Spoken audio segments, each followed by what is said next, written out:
Ever heard of a king who turned his entire country into a personal hunting ground for women?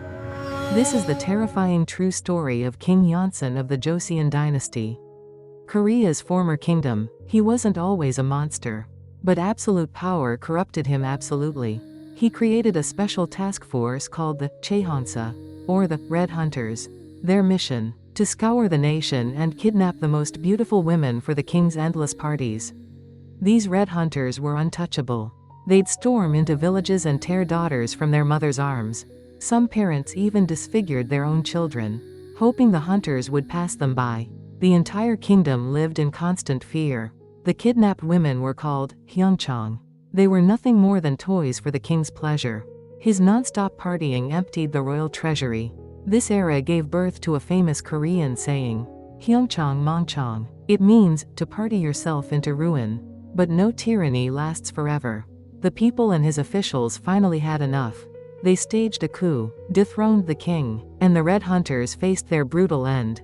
It's a chilling reminder: when a leader treats his people like tools, he will ultimately be destroyed by them. Ever heard a true story more twisted than a soap opera? This one comes from the Joseon Dynasty, an old kingdom of Korea. There was a weak-willed king named Jo, and he was completely under the spell of his favorite concubine, the beautiful and wicked Lady Jo. Lady Jo's ambition was deadly. She wanted her own son to be the next king, not the rightful heir, Crown Prince Soyeon. So she whispered poison into the king's ear. She said, "Your son is plotting to overthrow you." The paranoid king believed her. Soon, the crown prince died under mysterious circumstances. But Lady Jo wasn't finished. She then framed the prince's innocent wife for cursing the king and had her executed too. But evil doesn't win forever. After the old king died, the prince's younger brother became King Yeonsan. He finally exposed all of Lady Jo's crimes and served her a cold dish of royal revenge. A bowl of poison. A chilling tale of how unchecked ambition can destroy everything. Ladies and gentlemen, gather round. Today's story is about the deadliest, most tragic lovers' quarrel in history. People say fighting with a spouse is like cutting water with a sword, pointless and harmless. But for this couple, their fight involved real swords, and the blood flowed like a river. This is the story of a woman who bet everything she had to make her husband a king. But once he sat on the throne, he betrayed her in the most brutal way imaginable, slaughtering her entire family while she watched. She was Queen Wongyang, the wife of Joseon's third king, Taejong. This is not fiction. This is the raw, bloody face of power recorded in the official annals of the Joseon Dynasty. Let's dive into this shocking true story. The story begins in the chaotic final days of the Goryeo dynasty. In the prestigious Min clan, there was a daughter unlike any other, Lady Min. She wasn't a woman who just sat in her room sewing. She had the guts of a general and eyes that could see the future. And she set her sights on one man, Yi Bong-won, the fifth son of the great general Yi Sang-gae. Back then, Bong-won was smart and ambitious, but he was just a prince with no real power. But Lady Min knew instantly. He is the one. With my family's power, I can make this man the ruler of the world. Their marriage wasn't just romance. It was the beginning of the most powerful political partnership to swallow the nation of Joseon. Her judgment was perfect, but the road to the throne was paved with corpses. Imagine the night of destiny, the first strife of princes. The enemy's swords were aiming for Bong-won's throat. It was a life-or-death situation. Even Bong-won, the ambitious tiger, hesitated in fear. But the one who turned the tide was his wife, Lady Min. She pushed her husband's back and shouted, "We cannot die until we achieve our great cause. Go out and fight. Take it." That wasn't all. She was always prepared.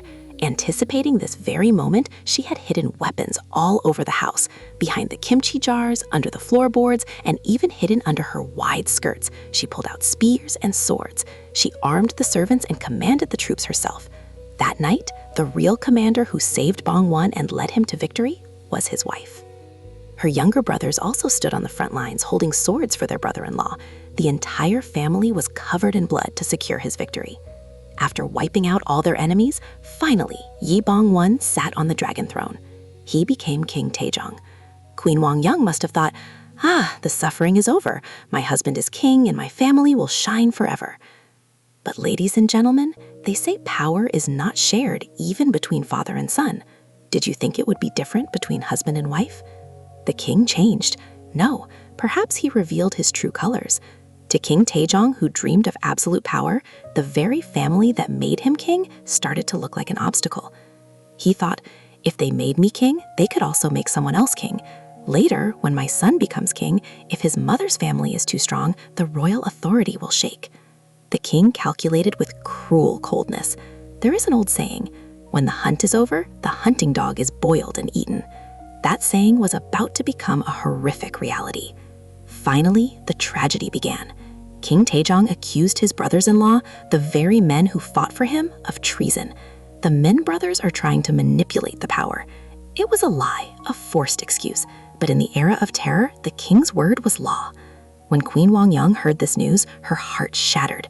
She threw away her dignity and ran to the king's chambers. She grabbed his robes and wailed, "Your Majesty, how can you do this? My brothers are the heroes who bled for you. I put weapons in their hands to protect you. Is this the end of the great cause you spoke of? Are you repaying kindness with death?" She screamed until the palace shook, but the king's eyes were cold as ice. "This is for the country. Queen, leave at once." To the monster blinded by power, his wife's brothers were just garbage to be removed. In the end, all 4 of the queen's younger brothers were executed or forced to drink poison by her husband's order. The man she made king cut off her hands and feet and annihilated her entire family. A woman who gave everything to raise her husband to the highest peak. But her reward for that success was the destruction of her family and utter loneliness. After that day, what was their relationship like? Until the day they died, they snarled and fought every time they met in the palace. The king brought in concubines just to torment her, and the queen grabbed his clothes and cursed him out loud. The history books recorded it all. Partners in politics became mortal enemies in life, trapped in the fancy shell of a queen, crying tears of blood every night. What did she think in her final moments? Did she regret that the throne she wanted so badly was actually a hell that devoured her loved ones? Maybe she thought, I should have just lived as the wife of a simple scholar. What is power? And how empty is human trust? This story of love, betrayal, and the cruelty of politics asks us a chilling question tonight.